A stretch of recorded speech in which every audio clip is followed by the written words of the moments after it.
Episode 7. What is the real goal of stretching?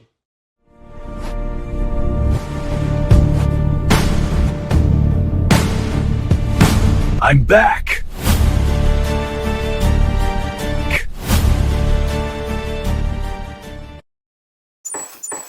The truth hurts. Over the past few weeks, we've explored something many people never stop to consider.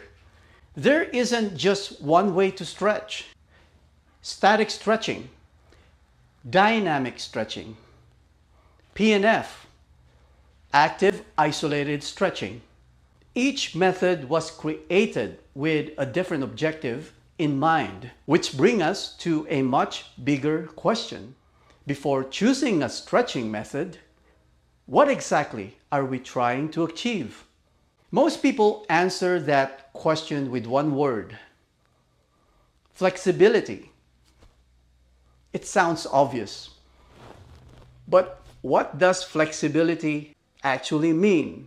Does it mean touching your toes, doing the splits, moving farther than everyone else? Not necessarily. Because more movement isn't always better movement. Imagine the steering wheel of your car. If it barely turns, you have a problem. But if it spins freely without control, you also have a problem. Neither extreme is healthy. The goal isn't the most movement possible.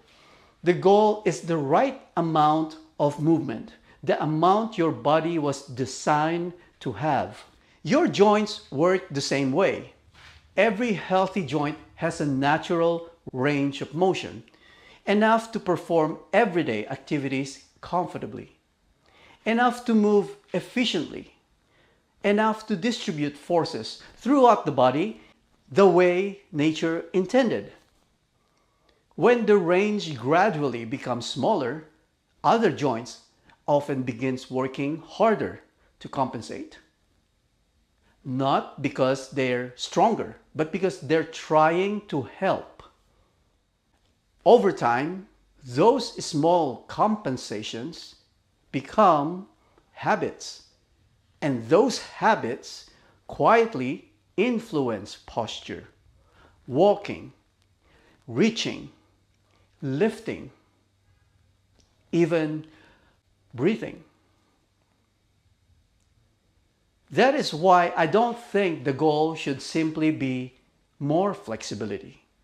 The goal is restoring healthy, ideal range of motion. Not excessive, not limited, appropriate.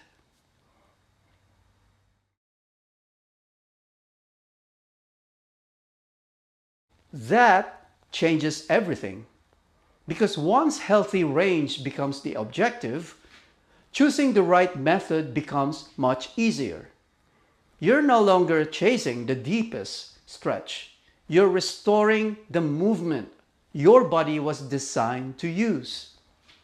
This is one of the reasons I was drawn to active isolated stretching. It wasn't because it promised extreme flexibility.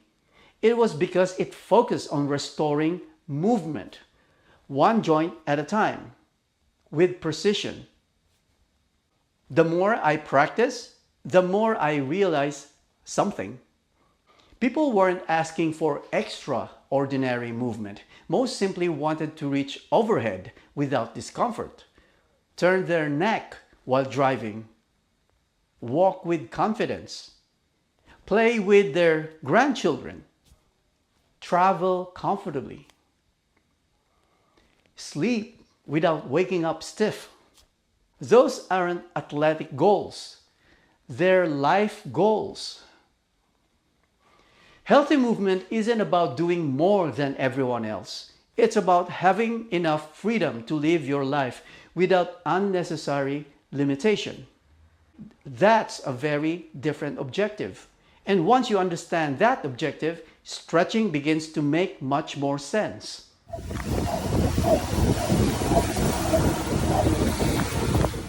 When I wrote Stretch the truth. I wanted people to stop thinking about flexibility as a competition and start thinking about movement as part of a long-term health. Because the question isn't how flexible can I become? It's how well can I continue to move throughout my life?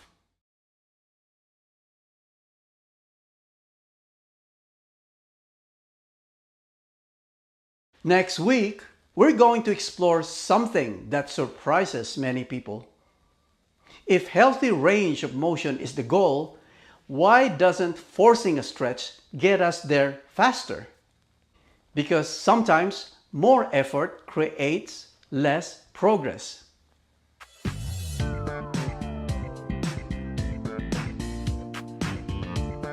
Thanks for watching. Remember, don't confuse feeling better with functioning better. Stop chasing the feeling. Start understanding the function. Because flexibility is not a stretch. Like, subscribe, and leave your questions in the comments. They might inspire the next show. I'm Jayze, and I'll see you in the next episode.